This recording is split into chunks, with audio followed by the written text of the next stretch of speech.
around swinging, but this ain't Hollywood. Black Air One, stomp him out where he stood.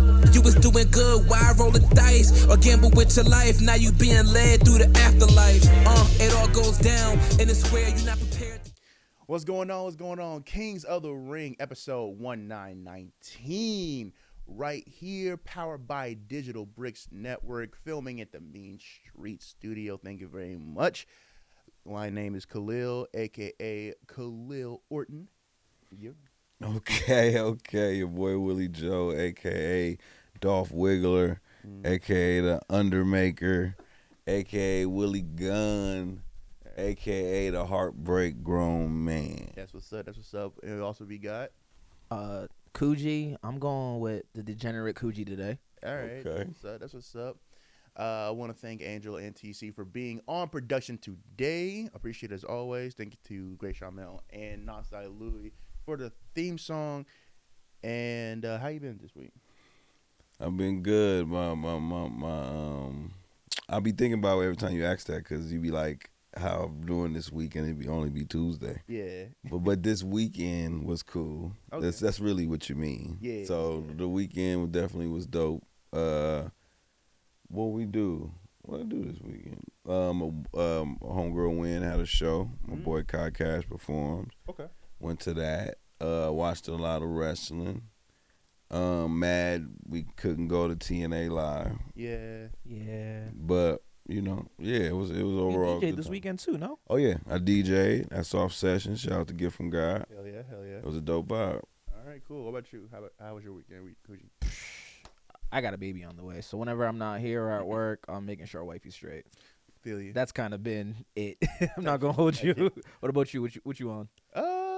Really about nothing. Yeah, weekend's been pretty smooth, pretty nice. Making some moves for here and there. The plan is to still be at MLW this coming up. Our MLW show here in Atlanta, Georgia. So if you see us, come up, say what's up. We'll be in the building. We'll be there enjoying as well. So without further ado, let's get into some highlights. Let's go. We start off with NXT. Only got really one NXT highlight. All right. After being upsetted by Miles Bourne last week, Ethan Page comes out and accosts Miles Bourne for taking his North American title. And after some back and forth, they both settled they wanted to have a rematch right then and there. They weren't even in their gear. They were in suits. And they had a match. It wasn't that long of a match, but it was a rematch for the North American title. And Miles Bourne retains. I've been pretty impressed with Miles Bourne, seeing some of his tapes, seeing some of his matches. He's definitely an up-and-coming star. I can definitely see that star power within him. The Randy Orton comparisons are apparent. But, yeah, no, I can see him going places. So, yeah, pretty good match. I don't know if you saw it, but what y'all think about Miles Bourne? I haven't really seen enough to have a real opinion. I've seen the Randy Orton comparisons. Mm-hmm. I know he dates Stephanie Vaquer, so great taste. But as far as anything else, I'm not super hip. Def Cuz. Yeah. Def Cuz. Yeah. He had a pretty good rivalry with Lexus King not too long ago, Brian Pillman's son. Yeah. So, all right, cool. I'm pretty sure he'll room for him though. I mean, it seems exactly. It seems like everyone seems to fuck with him. I wrestled against him in WWE 2K, and all his moves are Randy Orton. Does he wrestle like that in real life too? Does he use all the vintage Orton moves? Not all of them, but a good amount of them. Yeah, he gonna have to switch that up. Yeah. I will say on the NXT tip, I don't know what it was I seen. I don't know if it was Vengeance or Vengeance Day. That was It was something I seen. Yeah. I always thought Jada Parker was attractive, but I didn't know she was tough like that. Oh yeah, Jada Parker's really good. Yeah. She's really, really good. As soon as she gets to the main roster, I can see her making some headway. That's actually my only thing with Vengeance Day is that. Because besides that, Vengeance Day was all right. But yeah, Jada Parker is very impressive. Right on the mic too, no bullshit. Her promo game is fire. For sure. Her promo game is fire. For sure. Next, we go to Dynamite. So we had a match between one of the trios champions, Kevin Knight, taking on MJF for the AEW title. Really good match, but of course, MJF ain't giving up that title before Revolution, before he had to face Heyman Page. So MJF retains, but Kevin Knight did impress, most definitely. he's always been a really good talent, so nothing new for him. Darby Allin and Orange Cassidy take on Gabe Kidd and Clark Connors. And this one is significant because we got the debut of one David Finlay during this match. Yeah. A move over from New Japan Pro Wrestling, former member of the Bullet Club, other son of Fit Finlay, really good wrestler. How you do? Well, it was just a run-in, so he really didn't wrestle. But from what I've seen, he looked really impressive. Presented exactly how he was in New Japan. I have to give you some David Finlay homework in the future. Okay. So I can't wait to see what he does coming up. Tekla took on Thunder Rosa for the AEW Women's title, with Tekla retaining. But again, it was another really good women's match. Also, I can stop calling them horsecock because they actually have a actual name. The Trios champions Jet Set Rodeo, that is Kevin Knight, Jet Speed, and Hangman Adam Page, defend their titles against Don Callis family, specifically Kazuchika Okada, Mark Davis, and Kyle Fletcher. And the Don Callis family wins. We have new Trios champions, and Okada and Fletcher are now double champions. How do you feel about that? I hate trio champion. I don't know why that's even existing, bro. But I'm gonna let y'all talk about AEW. What you think about it? I'm indifferent about a trio champion as well, but I like Kevin Knight a lot, so I'm just happy to see him going over AEW and getting his just due, because every time he wrestles, he's great. Right. I'm not, to Willie's point, I'm not necessarily too sure like if that championship matters. Trio champions have been around for a minute. Yeah, it's kind of been there since the beginning, because I know yeah. Kenny Omega and the And Bucks were champs. Exclusive to AEW, because other companies do it too. For sure. I guess it's like kind of a different thing, because a lot of the American promotions don't really do trio championships. Because Vince hates tag team wrestling, yeah. Yeah. Like you said, very unique idea. And it is cool to see the Don Callis family get a win after Jon Moxley's just been beating them into the dirt week after week. Jesus Christ. But Okada and Fletcher are double champions too, so that's pretty cool. I love that for them. Really good. What's Okada's other title? International champion. Now, what is an international champion? The international champion came about when they merged the Continental title and another title, because Okada won the Continental Classic last year. Yep. And they merged it after the match with Kenny Omega. But now the Continental title's back because Jon Moxley has it, so he just has another belt. It's kind of weird. AEW has a belt problem. There's a lot of titles on that. I was gonna say, because I'm like, damn, like that's a lot of so what is the second most important title, not being the AEW World Championship for men's? There's a bunch of secondary mid-card titles. There's the National Championship, which Ricochet holds. Okay. The Continental title, Jon Moxley holds. The International title, which Okada holds. Yep.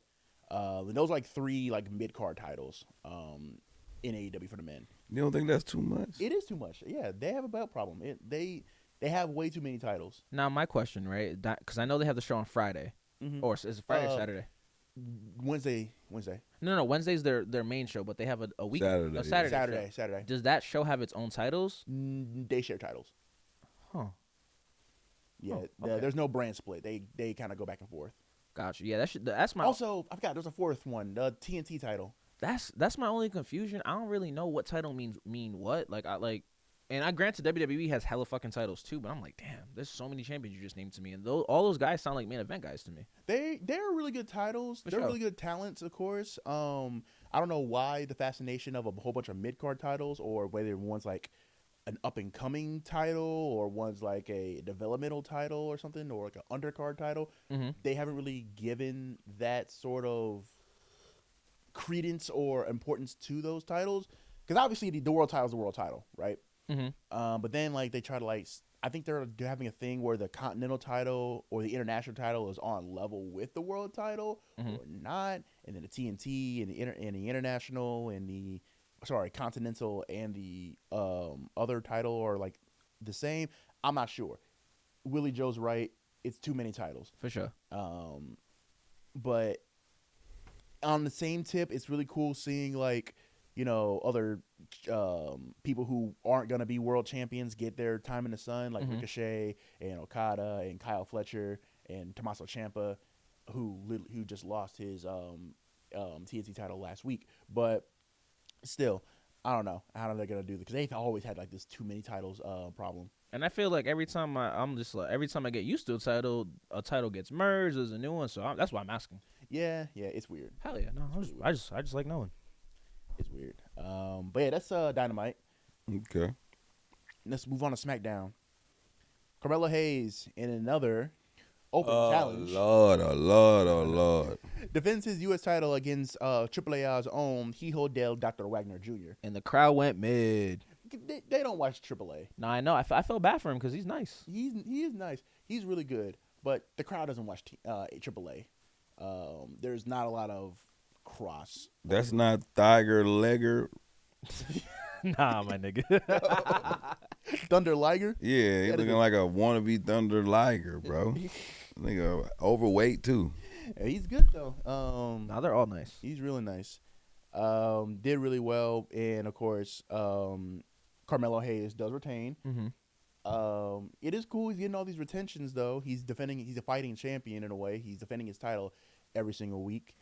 And that's crazy. I saw in the comments, like, because I wanted him to go against Trick at WrestleMania, and I saw somebody said he's going to have a multi-man match because of all these open challenges. It's going to lead to, like, 4-way, 5-way, whatever it end up being.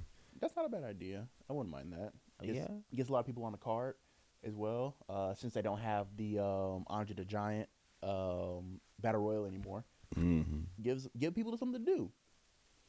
So yeah, it's cool. We had a backstage interaction between Danhausen and the greatest wrestler in the world, The Miz. Fuck with The Miz. This seems like they're gonna have like a little bit of a problem tandem together. Though that happened on Raw, I was really excited to talk about that because The Miz is probably somebody really good to put up with Danhausen. Don't wrestle. Just stay with the backstage, nigga. Go in the ring, curse people. Because I kind of get it a little bit. Yeah. I kind of get it a little bit.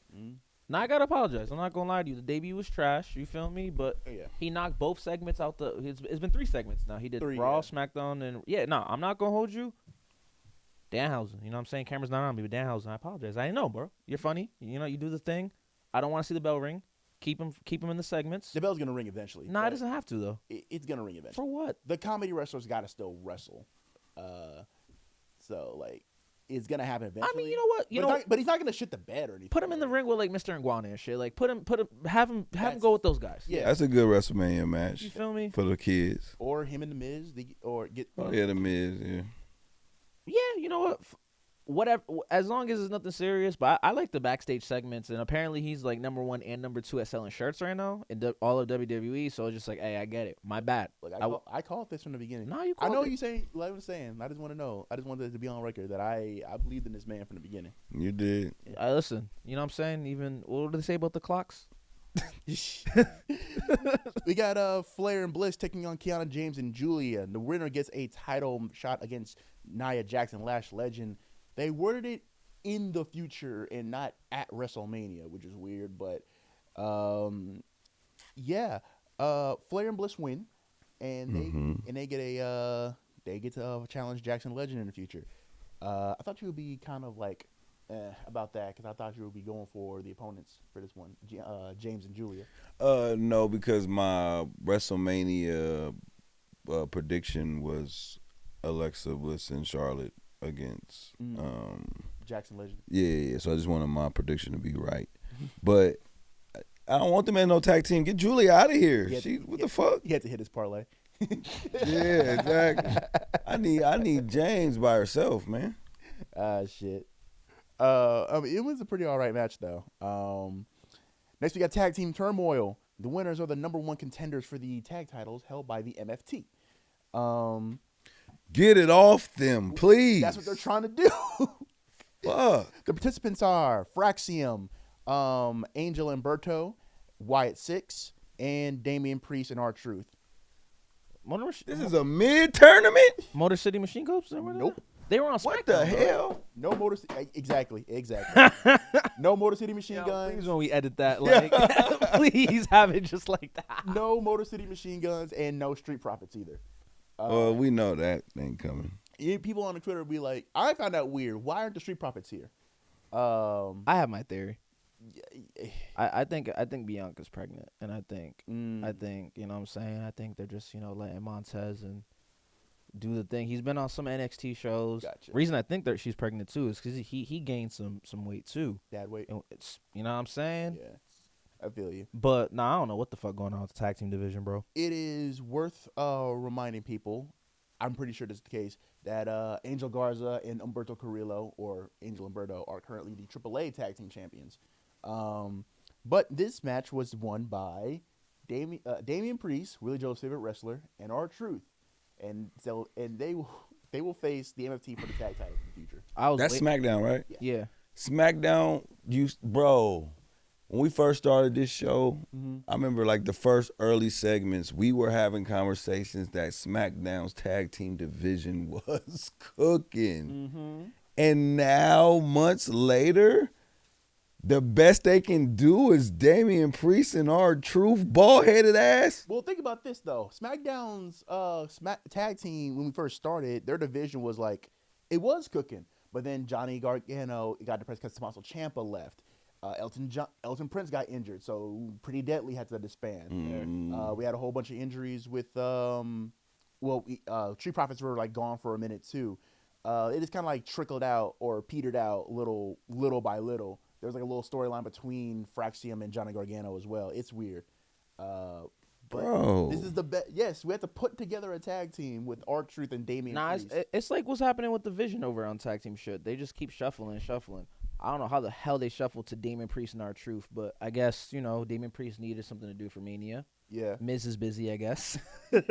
So, yeah. But yeah, Truth and Priest win. Hopefully.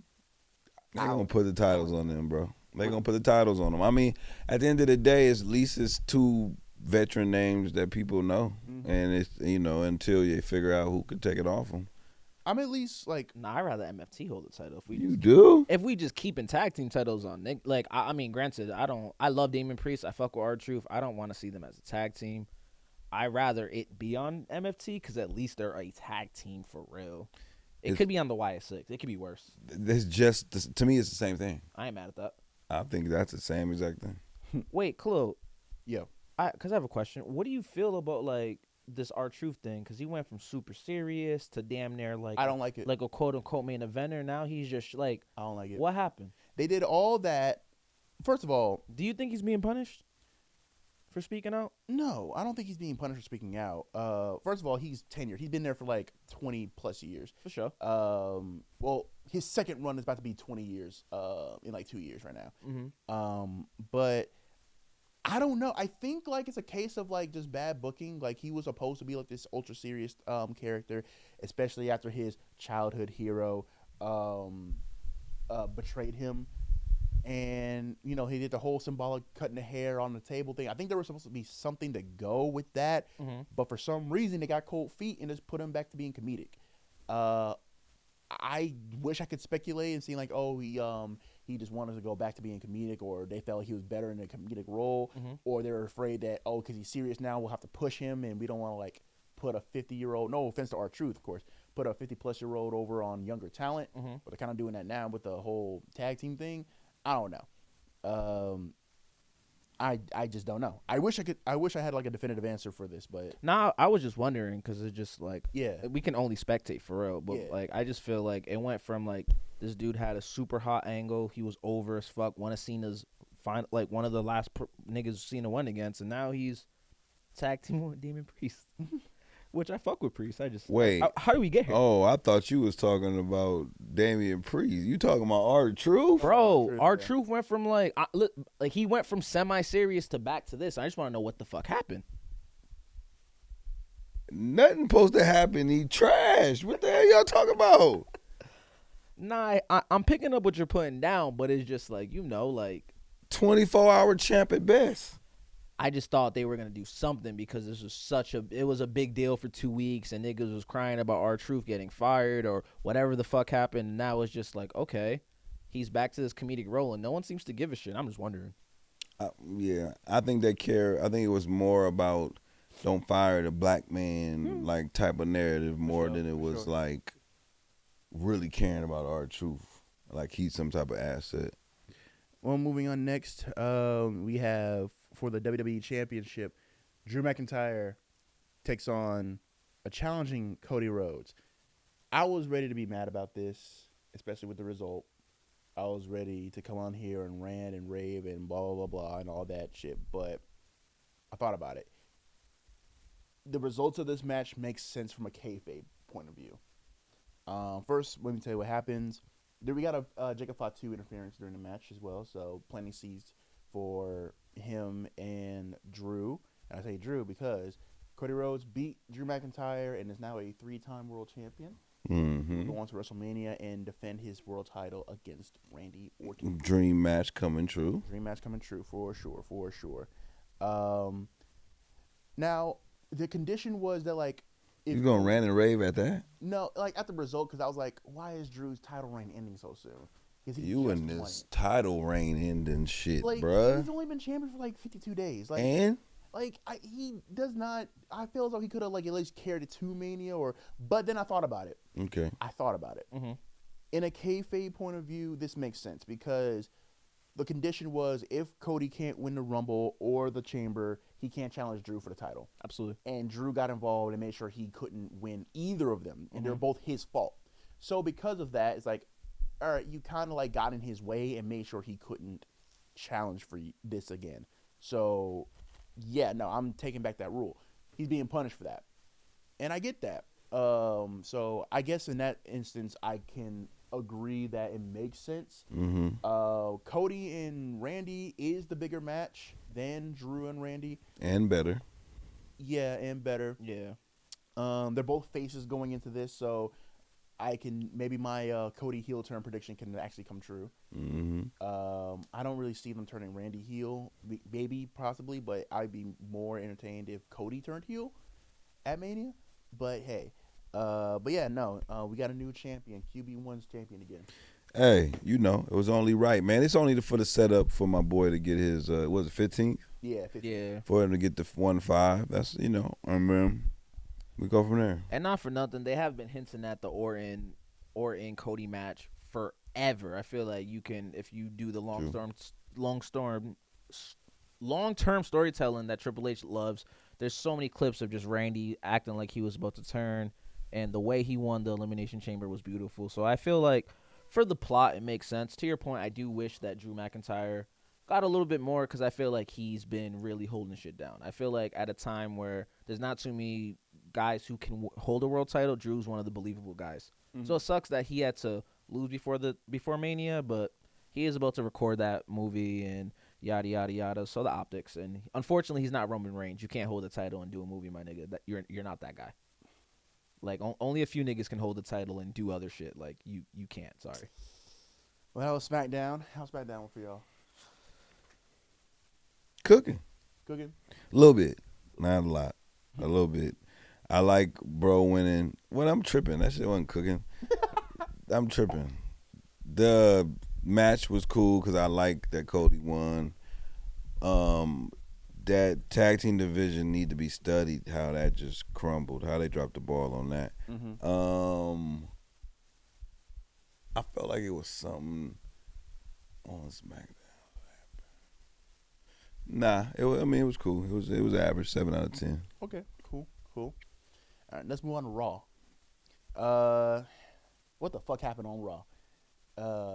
First, we had Seth Rollins and his Jabbawockeez gang of masked men. Yo, the internet complains about masked men. What we do, we give you more masked men. Also, another development. Paul Heyman's out of the storyline indefinitely after he got written off with the ambulance line. So that's another Vision member that's gone. Yo, I didn't even trip. We didn't see him at all. Yeah, no, we didn't. Last time we saw him was the ambulance spot. So looks like Austin Theory and Logan Paul are on their own going into Mania. Looks like they're probably gonna run. Well, he's gonna be with Brock next week, right? Oh yeah, he most likely will be with Brock. Who? Paul? Paul Heyman, yeah. I feel like they might really be writing him off for a little minute until they know what the fuck's going on with who's gonna wrestle Seth. Right, I feel like that'd be a good way to keep everyone off until they figure out what is going on with the storyline. Because clearly, things are just happening. Right. I feel you. But yeah, no, like I said, it was a fucking comedy spot with the whole masked men thing. Him putting his mask back on and them all like shuffling around each other. For what? For what are you doing that for? Broadway. Like Jesus Christ. But I don't even know what his match is gonna be going into Mania with like all of this. So, hey, next match, Trash. number 1 contenders match for the women's IC title. With it is a gauntlet match. It was a gauntlet match. Yeah. Your participants are Asuka, Bayley, Ivy Nile, Raquel Rodriguez, and Lyra Valkyria. And your winner was Bayley. Yo, I didn't know that Ivy Nile was bad. I didn't know she was kind of bad a little bit. I'm glad she grew her hair back and got that shaved head. Shit, fuck up out of here. Ain't looking like, damn, who had the shaved head like that with muscles back in the day? That was what's her name? Not Ivy Nile, but it was Back in the no, she was looking like baby girl that used to be with was it Goldust? No. Remember she used to act crazy and she had the lightning in her hair. You're talking about Luna Vachon. Yeah. I was thinking of the homegirl from the Straight Edge Society. That's so funny. Serena. Yeah. No, but no, I know what you're talking about. It's not Ivy Nile. It's another girl. No, Ivy Nile had the shaved head when she first came, right? I think so. She had the braids for like a long minute because she's with American. With the shaved head with the braids. Yeah. Yeah. Nah, she. Yeah, she looked like Luna for a little bit. I thought you were talking about Zoe Stark for a minute. Okay. No. Yo, her. I miss Zoe Stark. Where is she? She's injured still, huh? I think she's injured. Yeah. Incredible. Yeah, but Ivy Nile bad. Go ahead. But yeah, we just decided to fix everything back up. But next we got Except Oscar. except for Asuka, unfortunately. But yeah, Bayley wins the gauntlet match. Yeah, I think there was angling it like, that dream match of Bayley and AJ Lee. Yeah. People ain't never really seen it. I liked how they, had the certain girls in it because they really shown like, okay, the women division can be strong. Like I said, it wasn't known about Ivy Nile like that, but yeah, I was rocking with it. The right person won. Ivy Nile was like crazy, like she like crazy, like athletic and crazy, like dedicated to this shit. I'm subscribed to Sheamus's Celtic workout thing. Fire page, and he did a workout with Ivy Nile. First of all, the women always kick Sheamus's ass, but in that particular time, she had the flu and she was still like going hard and making this nigga Sheamus just pass out. So she's definitely like one of the strong ones here. Definitely a highlight. Yeah, no, I'm not gonna lie, I didn't really love her pinning Asuka.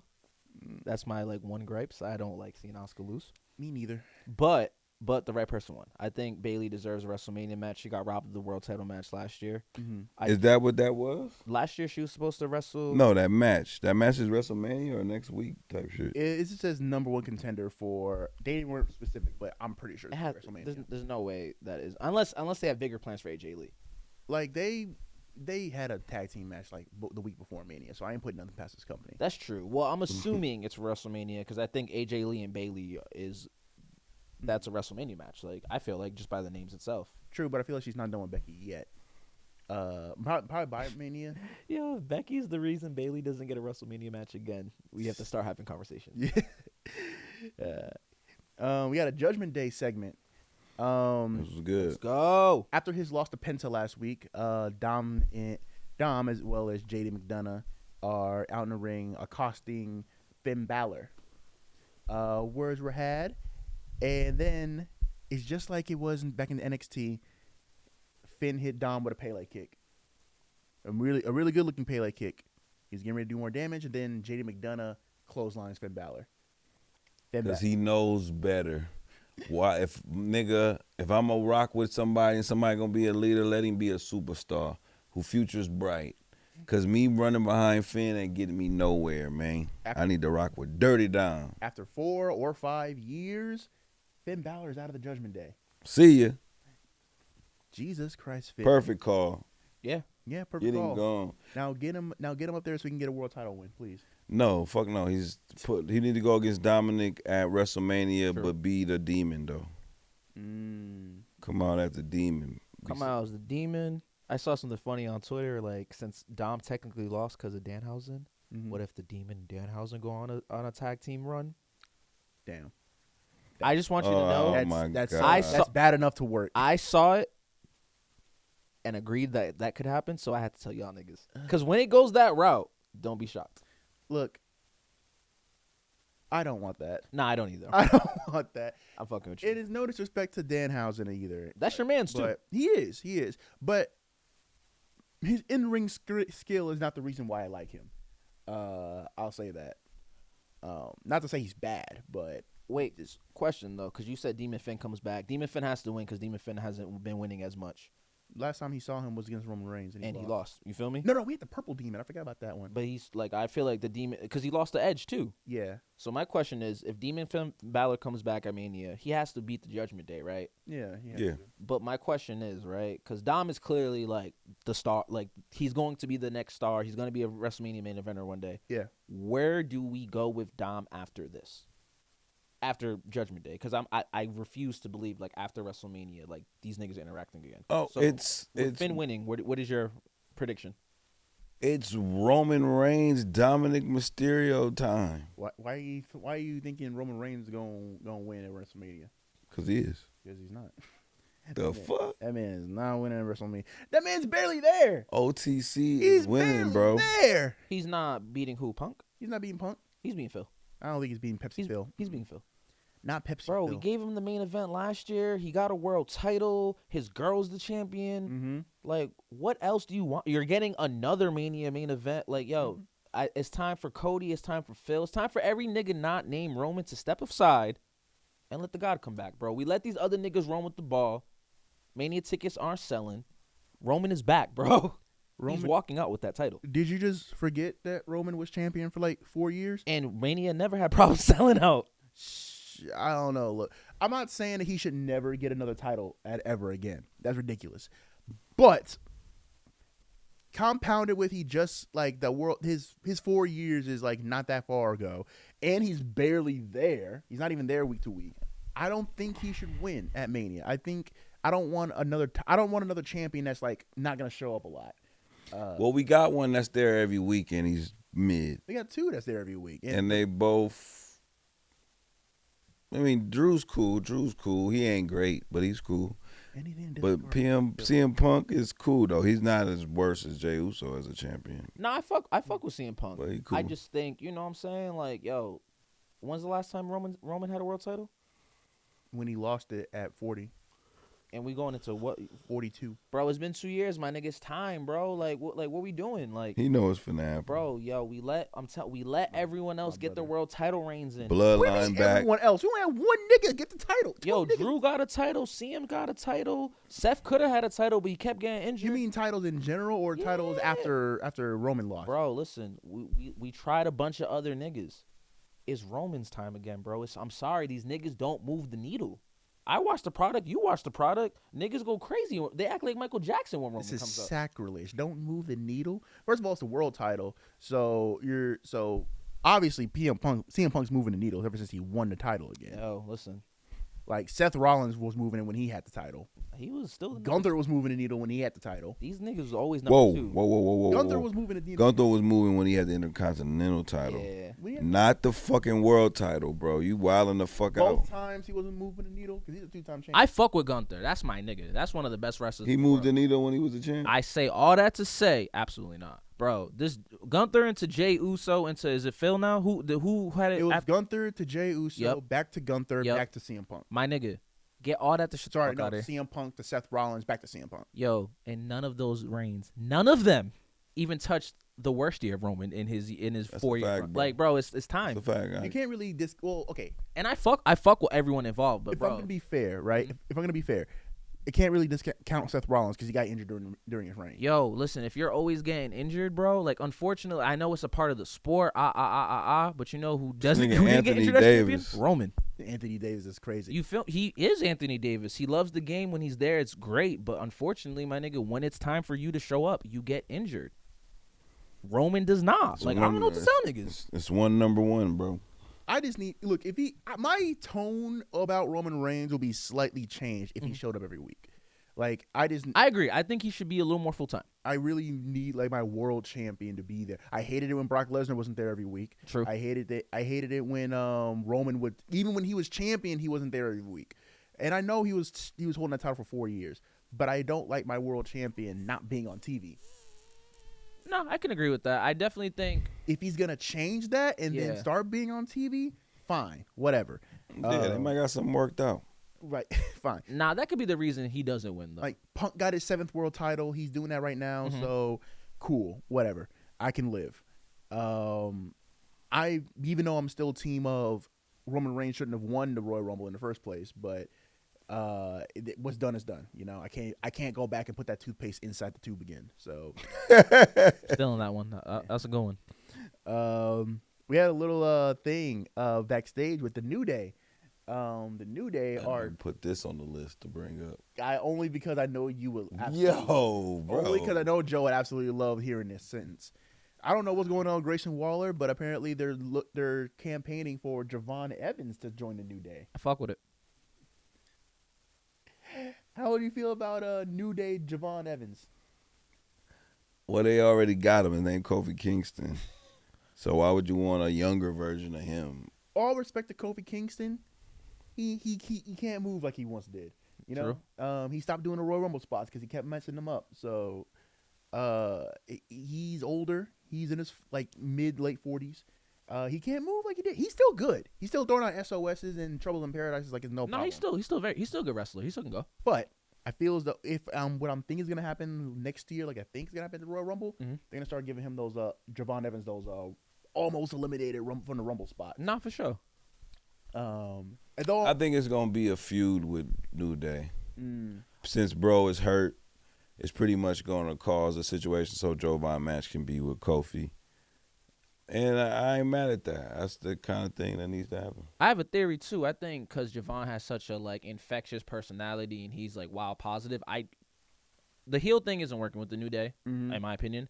I think I'm not gonna lie to you. I think it could turn into Javon Evans getting them back to babyface. I don't want to see him in the New Day for a long period of time, but I do like the idea of a younger Kofi Kingston wrestling the OG Kofi Kingston and getting them back on the babyface shit. Right. If that's the route they go with it, I'm fucking with it. It is crazy because I'm I just told Kuji off camera, I'm currently watching 2010's WWE, and Kofi Kingston's the Intercontinental Champion during this time, and seeing how he's moving during that time, it's crazy. I see a lot of comparisons between him during that time and Javon Evans now. No, they're very similar in all the best ways. I honestly think Javon's ceiling's higher though, and I think putting him with Xavier Woods and a Kofi Kingston just for a little bit until we find him something else to do, I fuck with it. Because clearly they're putting him on TV weekly. The New Day's on TV weekly as well. Yeah, and I think he just has a good personality. So I think this is a good way to showcase that, and also protect him from. Because let's be real, right now Raw is stacked. There's Obafemi's running around. There's Rusev's running around. I just don't think right now is the time for Javon to be a champion. So if they're going to have him on TV weekly, New Day's a really good way to do it. I'm mad I didn't think about it, honestly. This is the one. What Royal Rumble was that step spot? 20. That was before he was in the New Day. So 2014, 15? Okay. 2014. Okay. Yeah. Or wait, what was before that? I don't know. He had on tights, but I remember that. But he was way before New Day. So it was early 2010s. So maybe 12, 13. Somewhere around that time. Last one. Last highlight for Raw. Coming off the comments that Pepsi Phil made last week to his fellow Zebro Roman Reigns about his father. That's funny. The Usos come out and basically telling Phil, hey, you need to apologize for your comments. Because, that's his family. And, of course, he doesn't. He only says, I'm so sorry that you are basically committed to being daisy chained to Roman Reigns for all of your career. And then Jimmy hits Pepsi Phil with the microphone, which ends that segment. So Usos have a problem with CM Punk right now. The bloodline is back, baby. It's not back, but it feels like they're trying to make it come back a little bit. Only thing I'm saying is I hope this doesn't mean them involved in that match. Stay them against Vision at WrestleMania. Just don't fuck that part up. But outside of that, I think the Vision having his back, the bloodline having his back is dope. Okay. Hell yeah. That was Raw. How was Raw for y'all? Oh, wait, one more thing. The Danhausen segment. There was a really funny segment where he came out and did a promo. They did like a fade to black and came back up and he was like running back up the ramp. That shit was funny. He's funny, man. Passing out the free T-shirts. He's getting his money. Yeah. But besides that was Raw. I like the Usos being serious. I actually like the story continuity as well. I like that. We haven't seen the Usos really serious, and I'm not gonna lie to you. If this is how they're gonna build it while Roman isn't here the next few weeks, I think it helps the Usos more than anything else. Anytime anyone gets to do a segment with CM Punk, it's always good. But Jimmy Uso body shit on the mic. He did. He doesn't get enough credit for how good he is. He did. Jey Uso showed some intensity too on the mic. No, he did. In a minute. He did. But I think it's just the big brother, little brother thing. Like, Jimmy's just better than him at a lot of things. And I don't know why does it like translate to more success, but Jimmy's just so much better than him. Again, in those moments, I've noticed. Again, I saw that Jimmy and Jay. First of all, it's crazy how long they've been in the company. They've been in the company for 16 years now. Jesus Christ, man. Because I saw them 2010, Money in the Bank 2010. They were going against the Hart Dynasty. Wow. And first of all, their look during that time, crazy different than now. Yeah. But second of all, they're both like showing like this in like intensity. Jay and Jimmy pulling out moves I've never even seen them do since. Like I seen Jimmy pull out this like what's it called? This sort of like whirlwind in the air like clothesline kind of thing. It was crazy. But that was the last time they were like fully serious until like the whole Uso Penitentiary run. But I would really like to see that they're tag team champions right now, right? Yeah. Okay, yeah. That's a problem though that we have to ask. What did he come off then? I don't think they got to. I feel like same shit happened on Raw as happened on SmackDown. Like tag team champion title, like divisions on both ends aren't great, but like they haven't been coming out with the titles. Like if they're gonna be champion, let's make them care about it a little bit. Yeah. And if we're not gonna do that, you mentioned the Vision match at Mania. Just put the titles on Logan Paul, I guess. I don't know what we're doing, but like we do have a few weeks until Mania, and we have nobody challenging for the World Tag World Tag Championships.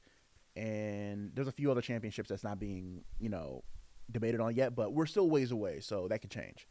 I just don't know if I like titles not being defended at WrestleMania, but no, I definitely like. It should be like how WWE Universe is in the video games. Like I think pay-per-view should be all title matches. Like I don't know when we got off that, but I want titles to matter again.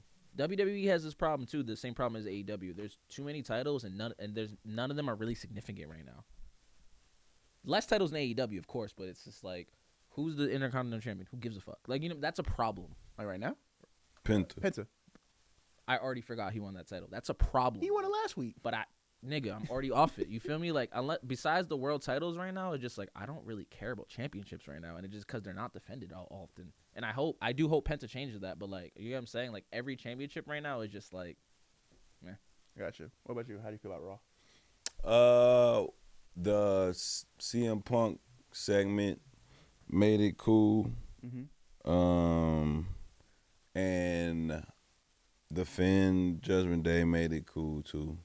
So that's what made it gave it like maybe like a 7.5 for me. Okay, cool. So let's move on to our topic. Yes. This week's topic is Kings of the Ring has been a little bit viral lately. Let's talk about it.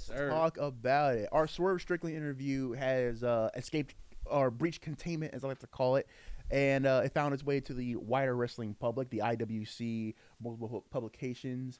Some of them being good faith, some of them not. But we went viral. That's the point. How do you feel about our first instance of being viral? Do you want to take it first? Willie Joe, you answer first. Look at that smile. Take it first, Willie. It's crazy. It's definitely fire. I felt good about having Swerve Strickland as a guest. I knew having an active top wrestler that everybody's watching was gonna have some kind of effect. Definitely didn't know multiple clips would go viral. Definitely didn't know it would like open up people to really see us as a podcast and enjoy the way we go about doing our thing that we do.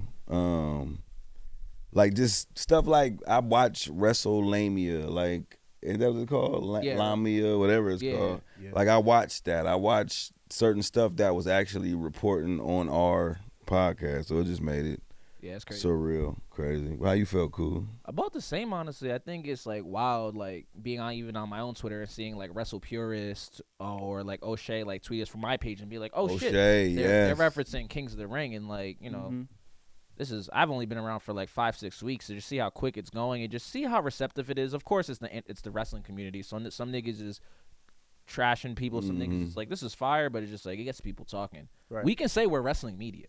Yeah. Like enough wrestling media pages have shared Kings of the Ring to say we are newly wrestling media. So I think that's just fire, bro. Right. Shout out to Swerve. Shout out to Facts. everyone, whether they're And the way he engaging, he's that's fucking what's with it. making it next level. The way he Nah, he's responding to fucking with it. people and doing all that. I also really quick too. I also think if it kind of goes into this like heel run, like I just feel like Yeah, no, the way he he's definitely talking shit to responded like a people, heel. it's just ill to see like something y'all did turn into like technically a segment. So Mm-hmm. props to Kings of the Ring. Y'all killed that shit. For sure. And it was really cool seeing that, especially off like the heels off of that interview. Like you said, getting to interview him and talk to him was really cool, really great, especially so early in our career. I couldn't imagine doing that like this early, but now that we do, the sky's only the limit here. What? Hey, we need all the wrestlers to stop by. I need y'all to comment and let us know what wrestlers need to be on here. I need y'all to tag them. We need to turn it up, man. You know what I'm saying? It's feeling good. We appreciate all the support, man. We're the new podcast on the block. For sure. Sir. And, we here, man. Kings of the Ring. Yes, sir. Compounding off that, we have another topic. AEW announced something really crazy. They announced My AEW, which is their own streaming service, which, depending on which tier you subscribe to, could net you past and future episodes of AEW, or all that plus the pay-per-view of the month, all for a maximum price of either $10 or $20 a month. It was $100 option too. Yeah, it for was a like yearly. $7.99, $19.99, and $119. and $119. And yeah. $119, yeah. For the year. The $119 is a yearly one, which that's kind of smooth. I ain't gonna lie to you. Yeah, if you like AEW, I ain't mad at the $100 Because for the a year. pay-per-view's like what, $40-$50? $40-$50, yeah. Yeah. So this is literally, you know what this is? You know what this is? WWE. WWE Network. Yeah. $9.99 all Yeah. over again. It was a genius idea then. It's Yeah. a genius idea now. Did you think it was genius for WWE? Not genius, but not smart for WWE to pull it and like. Look, them taking down the network and going to Peacock was always a boneheaded idea. Yes, I always disliked them going to Peacock from the network. Why not? Why wouldn't you want ownership? Exactly, and it's only they did, but it's like only in America because they wanted to get that fucking CBS money. It's only in America we got Peacock, and everywhere else in the world they got the network. For a while, people did not want to go to Peacock, so they would just use VPNs and just subscribe to the network. But then they made a change to that where you got to like link your cable service to it to prove you live not in America. So then a whole bunch of people came over to Peacock. The streaming service couldn't keep up, and then now we're on Netflix and shit. It's still okay. Hold on a second. All right, hold on. I gotta talk shit real fast. Okay, Kalu's rant. I've said this multiple times, right, during the podcast, right? But I'm going through 2010 WWE right now. I started with 2009. I'm on 2010. And What that mean? You looked at every pay-per-view? yes, I'm going through every single pay-per-view, one after another. Insane, man. If I could, first of all, I would adore being able to watch Raw and SmackDown and ECW in between these, but I can't because they're not updated on Netflix. And they're not updated anywhere else either. They're off of Peacock, so I can't go there. The network doesn't exist anymore. The fuck am I supposed to do if I want to watch old episodes of Raw and SmackDown? Just die, apparently. Like YouTube. But the YouTube is good for certain episodes, but it's not like segments and shit. they're like the full episode week to week to week to week to week is not like gonna be available on YouTube. Yeah, because I noticed that about the homework. Exactly. Mm-hmm. And especially this too. there's pay-per-views still missing from the Netflix. There is one pay-per-view that just happens to be missing from the time that I'm watching. Fatal 4-Way was a one-time pay-per-view they ran. It got replaced by Capital Punishment the next year, but it came after it came before Money in the Bank and after Extreme Rules, and it's not there. And it's significant because we had multiple title changes on that pay-per-view, and now I just don't know where the fuck the story is because I can't watch Raw and SmackDown. I gotta read fucking Cage Match in between the matches in order to catch up on what I gotta do. This deal has been in the paper for a year. We've been with Netflix for a year, and all your shit isn't there. You got fucking Over the Edge 99 on there. You made sure to have that. You made sure to have Capital Punishment, all the Over the Limits, even fucking Tribute to the Troops. But you don't have Fatal 4-Way. I'm just pissed because it's the one pay-per-view I need to watch, and nobody else is fucking thinking about it except for me. And the fact that I can't watch it, and I'm missing out on vital story shit and like vital story changes. I'm just shit out of luck. I just can't find it nowhere unless I have the DVD. Wait, so question. So now with AEW having this joint, you say all to say this is a great on their end. Then. Now, if I will say it's great on their end because one, you don't got to pay $40 or $50 for a pay-per-view anymore. For sure. That's cool. And two, you have all the shit, all AEW in one centralized location in case you don't want to pay for HBO Max anymore. That's also cool because on why the HBO Max thing subscription is more expensive than the my AEW shit. Even if you just get the basic tier, it's less than a HBO Max subscription. So that's cool. I just need them to archive all their shit, put it up, and make sure everything's there so I can access it. I'm paying for a service. I should be able to access everything within that service. That's all. That's not ridiculous, right? That's all I'm saying. Especially because WWE has had it before. To your point, the network was a very real thing. So it's just like, it's not that they're incapable of doing it because they fucking done it. Dog, this shit is worse than Peacock. Like, yeah, Peacock's trash. The only thing that I have like above Netflix is I can watch Raw and SmackDown with my little methods on Netflix. Like, that's cool. Peacock didn't have that. I still have to watch TV, if I want to watch those shits. For sure. But, dog, that's so fucking insane. The one pay-per-view I needed to watch, just not there. And it's been a problem for a year. I've seen Reddit posts going back a year ago with this shit still being a problem.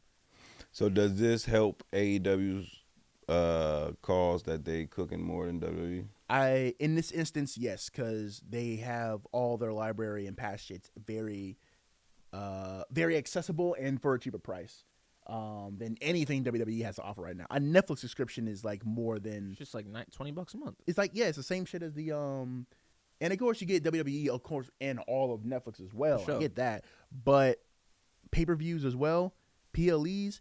If you're in America, you're fucked. You can't even watch those on Netflix unless you have methods. PLEs on really? You need the ESPN app. Yeah. You have to do ESPN. Why? I feel like I be seeing it. Because you have the method. Because the method. You have the method. I've been showing you the method. Yeah, nah. And we're not the only ones who do the method. Everybody, a lot of niggas. Stephanie McMahon pretty much told us how to do the method. Basically, shout out to Steph. Shout out to Steph. Fuck with you. You know about that or no? She has a podcast and it's on ESPN, and she basically had a VPN sponsorship, and she basically said, "Hey, are you able to? Do you want to watch content that you're not able to access in America? Subscribe to this VPN and you can." Hilarious shit. But as of now, yes, I think this is much better for AEW, and it does put them over WWE in that instance. I just really hope they get their shit together. I agree. I think the more accessible you make wrestling, the better. And I love that. I'm not gonna hold you. I love that. That's AEW's whole like campaign right now. Like, you don't have to spend $1 million to go to a live show. You don't got to spend a lot to watch us. They make their shit as accessible as possible. And I definitely think in a world where, like, you know, a lot of the internet wrestling community is on the internet, like, I think this is gonna help the AEW get to the next level, because it's just like, you know, they're still a newer brand. They're still figuring it out, and the easier you make it for people, the better. Especially when you go on Twitter and it's like, I can't go to WWE shows no more because they cost the price of a new car, or I can't watch a PLE because I don't have ESPN, Peacock, and Netflix. Like, yo, if you just like wrestling but you don't have the bread, you literally can't support right now. Like unless you have YouTube TV or any of the other streaming platforms, you quite literally can't watch wrestling. Mm-hmm. So it's just like, I think AEW being the platform where just like, yo, we're accessible, we're cheaper, we're damn near more entertaining as far as wrestling goes. Yeah. I think that's going to continue to help them get to where they need to be. I fuck with it. I do too. I do too. How do you feel about this, Willie Joe? As a person that's getting more and more into AEW, Mm-hmm. and I like the matches and certain people. I think that's dope. Obviously, I would wish that was WWE, but I like it. You know, as I'm getting more into it, and you know, especially AEW helped me have my first viral moment. True. So you know, make me like it more. So I'm intrigued because I like that, because as a person like me that's getting to like it more and more, a little bit more each time, Mm-hmm. having something like that now, I could really like deep dive, see what's up, and really be in tune for real. Got you. But yeah, no, that's just my thoughts on it. Damn, we got a Khalil rant. This is crazy. But so do we have a Willie Joe rant this week or not? Hey, yo, you know you do. Yo, check this out. Yo, Or the camera right here. right there. Yo, Miles, I need you to put a milk carton right here. Right? I need you to, it's going to be an empty thing inside the milk carton. I need you to put Royce Keys' motherfucking face. Oh. Because where the fuck is Royce Keys? Where is Royce Keys? Niggas got on me, right? Mm-hmm. I told him, hey, Powers of Hobbs is mid. This nigga Ahmed Johnson at best. But you tripping, this guy's so This nigga comes to the motherfucking Saudi Arabia. Mm-hmm. First of all, he walks out to nothing, crickets. He do cool, he do whatever. Then he do his little interview with Stephanie. Then he get gone. Where's the guy, huh? Apparently, they don't have anything for him to do yet. Hey, this is the craziest punishment ever. Hey, we gonna take you from AEW and put you on the motherfucking shelf. That's what we call it in the music industry. They put you on the shelf. Yeah, no, facts. And that's what just happened to motherfucking Royce Keys. Where is Royce Keys? You all keep telling me how fire he is. Then where the fuck is he at? You can catch Royce Keys on Main Event. That's crazy. And if that was the case, though, you might as well just send him to NXT. If that's what this was, if it's a reps thing to get him prepared. I said that. Honestly, they could have still had him debut in the Rumble and put him on NXT that fucking Tuesday. I said that, and this man said, oh, no, he doesn't need to be on no NXT. He needs to go straight to the main roster. I'm not going to lie to you. Lord have I don't think there's mercy. any wrestler that isn't signed to WWE that shouldn't at least have a rep in NXT not named Kenny Omega and the Young Bucks. Unless you are those three niggas. How about Hangman Page? If Hangman Page comes to the WWE, put that nigga in NXT. MJF? Not because MJF, put that nigga in NXT too. You wildin' with that The world one. doesn't know these niggas like that. Like, you're like, you know what? I'm sorry. MJF, I'll give him that because he's a former world champion. He's over. Like, fuck. Swerve Strickland? Oh, he's former NXT. Yeah, and main yeah, roster. exactly. That's different. He is former I'm talking about right, new right. niggas who have never been a part of the WWE regime, that don't know how to do the thing, that don't know how to go on TV, get reactions that people don't know. Unless there's only an S tier class, you can add MJF to it. That even Jay, she should have went to NXT. There's certain people that you need to go there. Samoa Joe did NXT. Yeah. You niggas are not better than Samoa Joe. I'm sorry. I argue he shouldn't have. If AJ Styles didn't, he shouldn't. AJ Styles is an S tier wrestler. Not saying Samoa Joe is not. Okay. Not saying Samoa Joe is not. However, I would say to the common person, AJ Styles is a little more popular than Samoa Joe. To the common person. I mean, because he did 2 years in WWE. And even before that, like, he's the one. He was the one nigga that skipped NXT. Like, that's an S tier class. I think everyone should go to NXT, get over, and then go to the main roster. They don't got to be long. Like, how long was Stephanie Vaquer in the NXT? Not long at all. Not long. Bro, Julia was not in NXT long. Fucking, there's been a few niggas. Jordan Grace wasn't there. Jordan long. Grace she was in TNA her whole NXT run. Mm-hmm. Now she's a main roster. Like, I think people should get sent over to NXT. You can still debut on the main roster. You can do the Royal Rumble. You can do the Raw after Mania. You can get your cheap pop. Then go to NXT. They sent Finn Balor back to NXT. You niggas are not better than Finn Balor. Like, that's my rant. Like, I think niggas skipping NXT is really weird. And we're seeing it with Powerhouse Hobbs because there's no room on the roster right now. Even with 3 hours, they still can't find room for him. But you know who needs people? NXT. You guys got me watching Miles Bourne weekly. I think they don't want to This put is him on crazy. NXT because they're also trying to push their own powerhouse people. They got two niggas. They're like heavily invest in them that they're both heavyweights.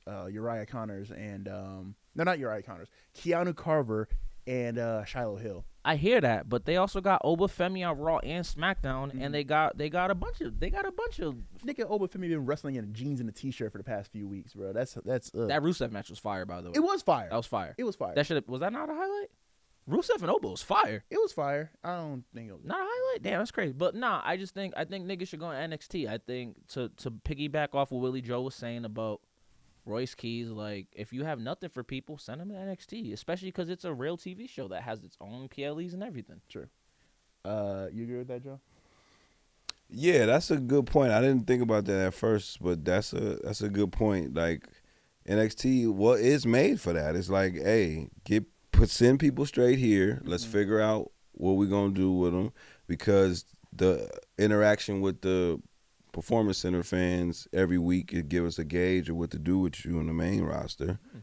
Then we shoot you up and watch you skyrocket like Trick Williams, like motherfucking Obafemi. Like, they gonna force Jovan, because he's like, you know how you boil an egg and then, like, when you be thinking it's done and it got a little bit of yolk, a little bit still, because you didn't let it sit quite enough. That's Jovan Evans. And honestly, I really feel like he was so over in NXT they had no choice to bring him up to the main roster. But I do think he could have cooked more. He should have got the NXT title reign real quick. Yeah, at least that.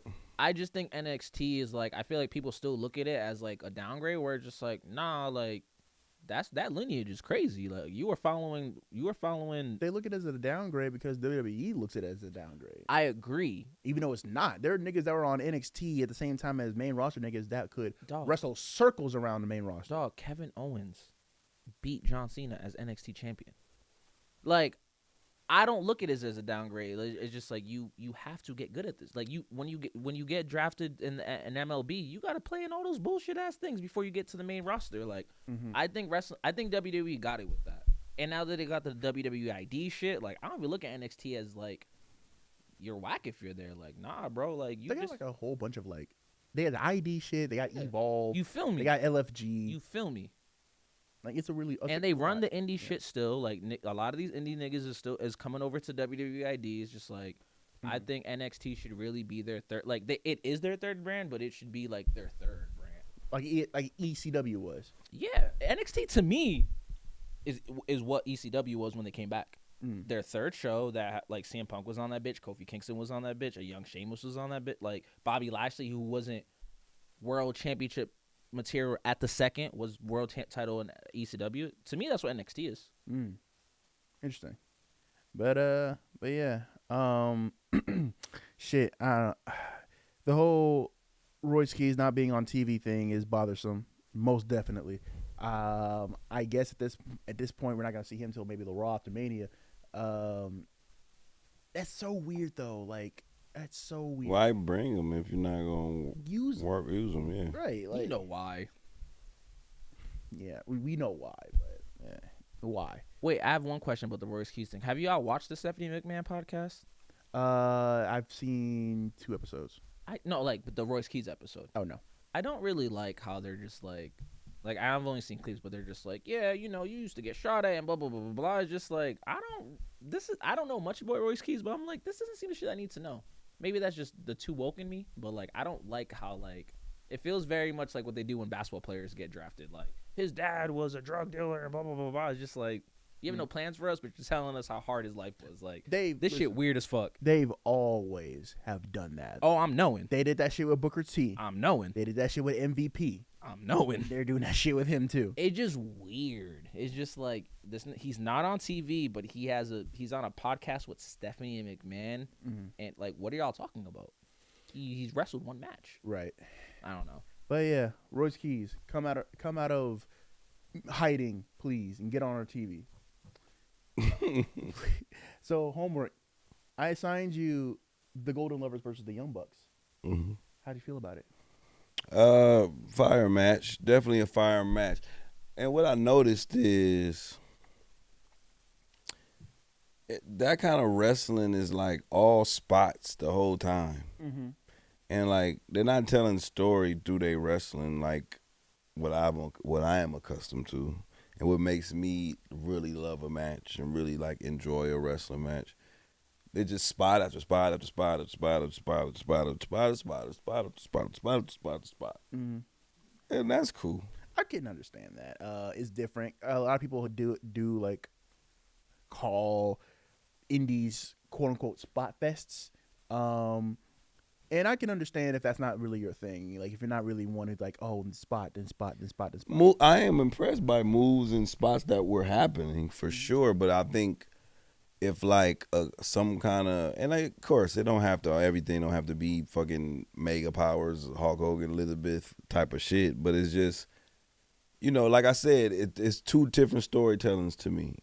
And, you know, if both can happen, and then it's just pure wrestling magic. But there's a storytelling that's the actual story, like, that you tell over the weeks to build up the match. Yeah. Then there's a story you tell in the match. As how you wrestling is telling the story. You know how the dude focuses on the arm, and he beating the arm, and his arm is out, and then he's at the end of the match, he does his finishing move is using the arm that hurt. Like, you know what I'm saying? It's just like, it's just telling the story, and it just keeps you intrigued. And I guess the spots do that in this kind of style.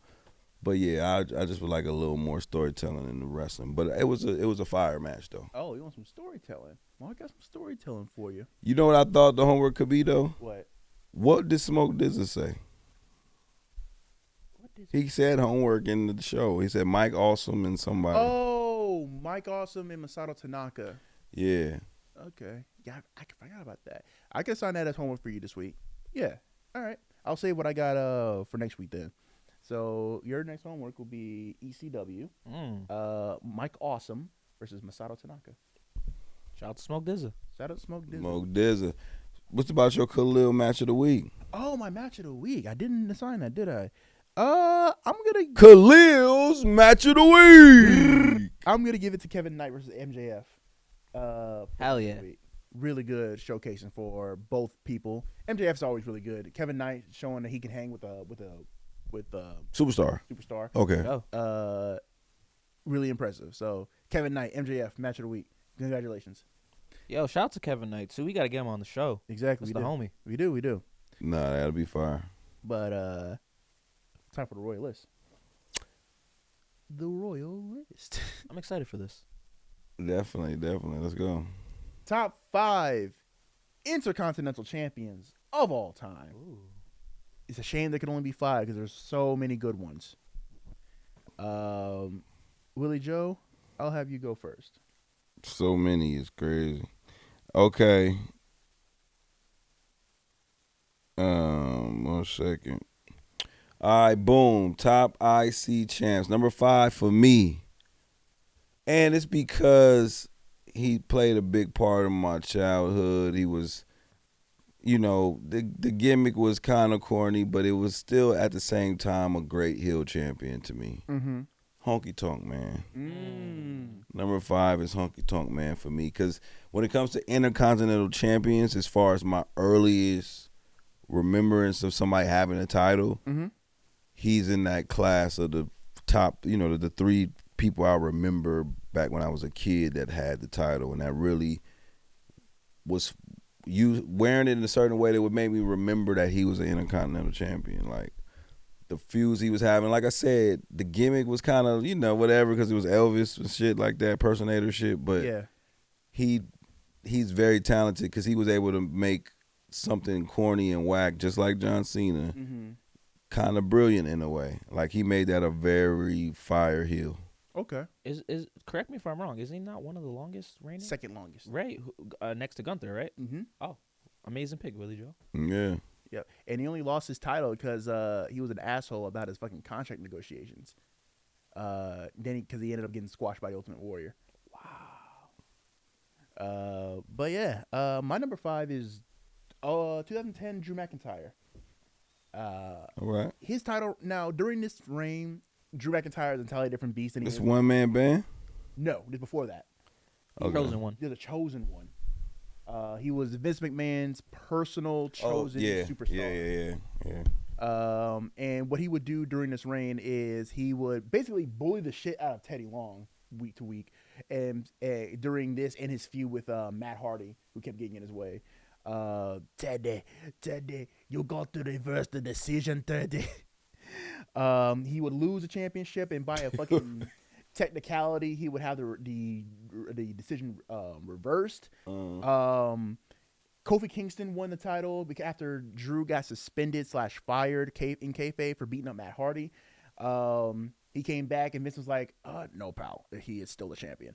Got the championship right back, just to lose it to Kofi Kingston again on Money in the Bank. But hey, during that whole being like a conniving heel, using the boss to like get in the way and make sure you stay champion is crazy. Even then, even all the way back then, he was still saying he was getting screwed. So guess things don't change. Number 5, Drew McIntyre. Okay. Another thing, he looked crazy different back then than he does now. Like, it's actually insane. Yeah, because he went in the Indies and got wild, like jacked and all. He got jacked, yeah. Like, he grew out his beard. He got his beard. He looks different. For sure. Yeah. My bad. I had this nigga text me about the session. Okay. Boom. Number 4, Ultimate Warrior, man. It gotta be. It was not like a long reign, but he was definitely one of the motherfucking most entertaining. He put it on the map. I ain't never seen again, and y'all could correct me because I know Khalil would know, but I've never seen an Intercontinental against World Champion match since that match. I almost said Seth, but he was United States champion. No, it's happened before. Intercontinental versus Triple H. Shelton. Huh? Shelton Benjamin and Triple H, right? Yeah, and he won both titles. Well, Triple H fought both world titles from somebody, or the Intercontinental and the world title from somebody. But it's happened before. But yeah, so Ultimate Warrior, man, I definitely think he was a great Intercontinental champion as far as, you know, the time that he had it. They put it on him at the right time. The timing was perfect. Yeah, I enjoyed him as a champion for sure. Okay. You were right about Triple H, but it was against Kane 02. Kane, poor man. Jesus Christ. Yeah. So it hasn't happened a lot, to your point. Okay. My number 4 is Honky Tonk Man. Of course, longest reigning Intercontinental champion of all time. You gotta give him that. And by hook or by crook, he would retain his championship no matter what. Shame it ended how it did. But yeah, Honky Tonk Man, second longest reigning Intercontinental champion of all time. Damn right. My number 3 Intercontinental champion of all time is Ravishing Rick Rude. Woo! Ooh, okay. I fucking loved Rick Rude as the Intercontinental champion. I like how he used to spray paint it on his tights. Like, I like how he used to, you know what I mean? Hell, you know, get out the ladies in the crowd with their fat husbands and stuff. Like, no disrespect. But, you know, just, you know what I'm saying? It's just like fucking fire, though. Like, Rick Rude is hard as hell, though. Like, Rick Rude is hard. Like, I really enjoy Rick Rude also. Rest in peace, too, man. Rest in peace, Rick Rude. My number 3, it's another old pick, so you might like this one. Okay, give me back. I got Mr. Perfect as number 3. No, I don't like it because it's too low, nigga. Go ahead. Mr. Perfect is number 3. When he came into the company, being managed by Bobby Heenan, he won the IC title, I believe, off the Texas Tornado, Kerry Von Erich. Of course, him being Mr. Perfect and how he is like, he had like that demeanor of like, I guess if aura existed back then, it'd be him. And he carried that position throughout his career. He was supposed to be world champion. I'm wrong, aren't I? I'm wrong. Are you looking it up or no? No, I'm looking it up. But keep going. Okay.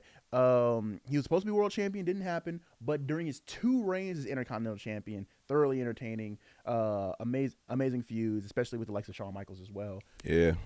Mr. Perfect is my number 3. Hell yeah, legend, man. Mr. Perfect is my number 2. Mm-hmm. So, you know, you pretty much hit it on the nail with everything you said. Perfect for real, like so smooth in the ring. Him as a champion, you really wanted him to elevate to the world title situation. He was so good as Intercontinental champion. Yeah, man, I really rocked with him, man. That's when he had Bobby Heenan next to him too, right? Yeah. So I always remember this. I think he was going against Kerry Von Erich. It was somebody, but he was coming down the ring and he threw the towel behind him. Bobby Heenan just like no look caught it. That shit was magnifique, perfect. Pun intended. And you were right about the Texas Tornado match. It was Kerry Von Erich? He won his second IC title against Kerry Von Erich. First time he beat Tito Santana for the vacated joint. Oh, Texas Tornado against Ultimate Warrior. Yeah, no, that's Mr. Perfect. Yeah, I forgot about that. That's fire, man. I keep forgetting Kerry Von Erich was even in WWE, but yeah, Cool. It's wild to hear, see how many wrestlers and that he was a champion. Yeah, wild. Same thing with Shane Douglas. But he was deep. He won the IC championship off of Shawn Michaels when he had to vacate it. That's when he lost his smile. Crazy, you're right. Wow.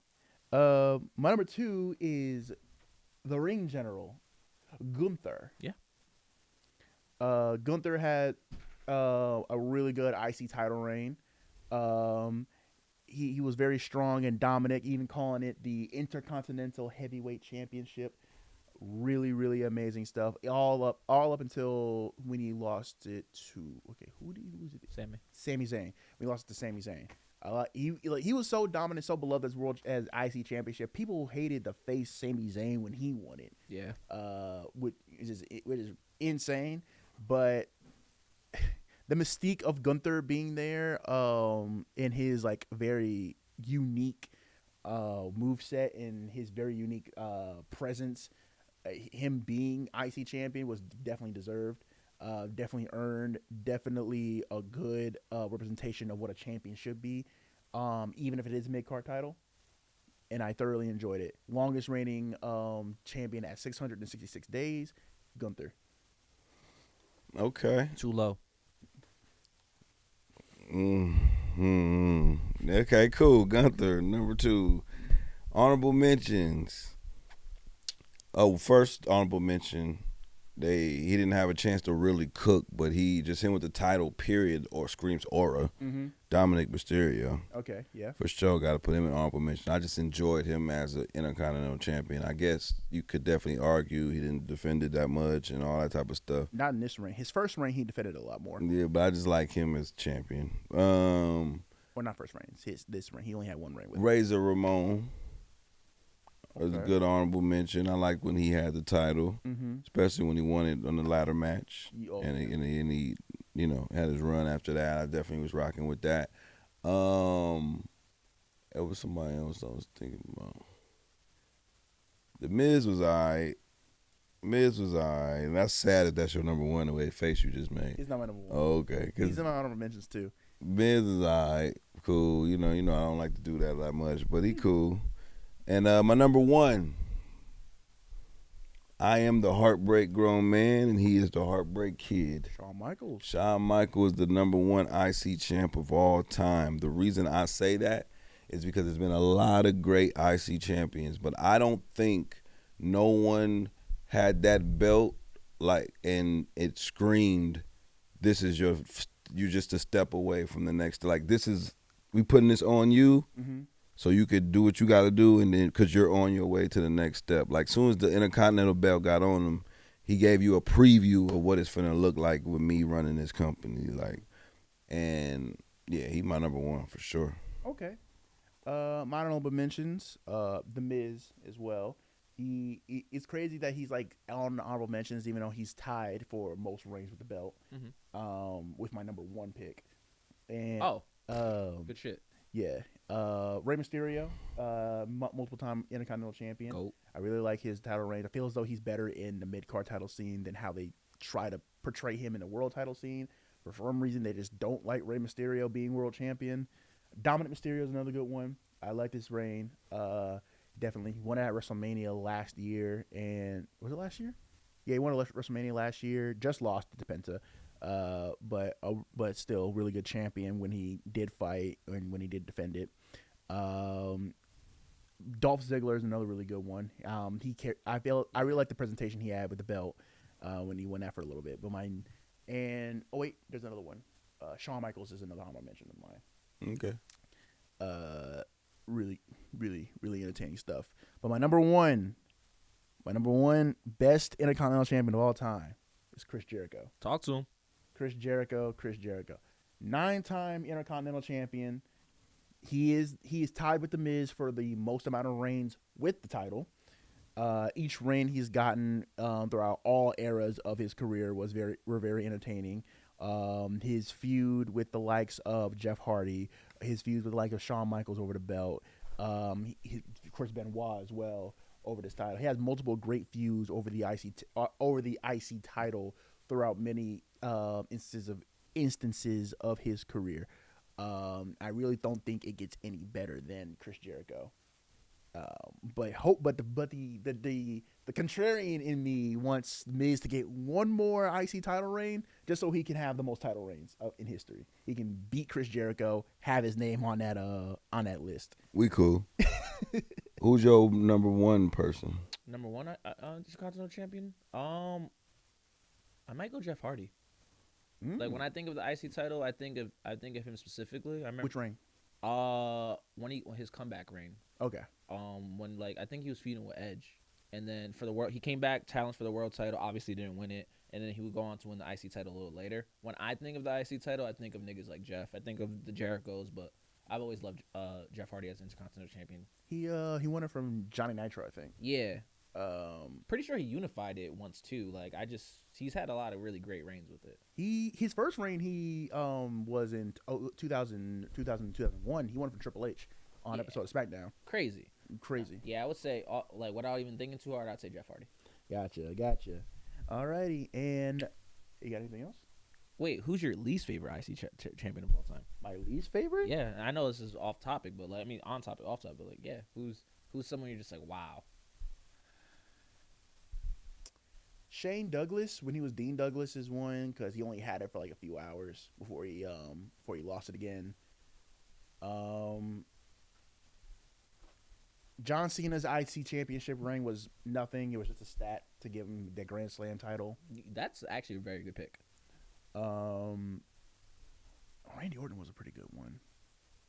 I can't really think of any too many bad IC champions. For real. It's just really those two, Shane Douglas and John Cena. But really, anybody else, I can't really think of any bad IC champions. As one of the best wrestling lineages ever, as far as people who've held it, I agree. Yeah, I don't have no one, but take us home, baby. I shall. This was episode 1919 of Kings of the Ring. Once again, I want to thank the Mean Street Studio for hosting us. This is powered by Digital Bricks Network. Thank you to TC and Angel for being on production. Thank you to Sean Mel and Northside Louie for the theme song. And I want to thank my host, Willie Joe. Yes, sir. And Kuji. What up, though? My name is Khalil, and we're out. You already know, man.